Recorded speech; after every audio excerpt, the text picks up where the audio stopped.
திருவள்ளூர் மாவட்டம் பாண்டூரில் உள்ள ஸ்ரீ விசாலாட்சி உடனுரை காசி விஸ்வநாதர் திருக்கோயில் குடமுழக்கு விழா நடைபெற்று வருகிறது. விவரங்களோடு இணைகிறார் செய்தியாளர் செல்வகுமார். இந்த விழா குறித்த விவரங்களை பதிவு பண்ணலாம். திருவள்ளூர் மாவட்டம் பாண்டூர் கிராமத்தில் மிகவும் பிரசித்தி பெற்ற ஆலயமாக இருப்பது ஸ்ரீ விசாலாட்சி உடனுரை காசி விஸ்வநாதர் ஆலயம்.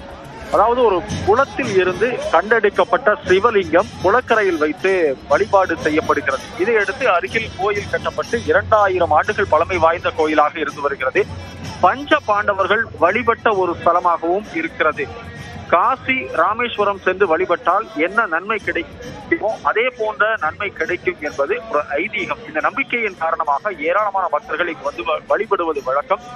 அந்த வகையில் ஒரு நீண்ட இடைவெளிக்கு பிறகு இன்று மகா கும்பாபிஷேகம் வெகு விமரிசையாக நடைபெற்று வருகிறது. திருவள்ளூர் மாவட்டத்தினுடைய பல்வேறு பகுதிகளில் இருந்தும் திரளான பக்தர்கள் கலந்து கொண்டு சாமி தரிசனம் செய்து வருகிறார்கள்.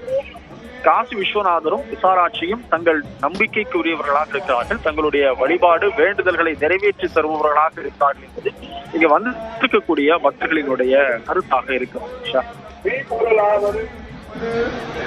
விவரங்களை பதிவு செய்தமைக்கு நன்றி செல்வகுமார்.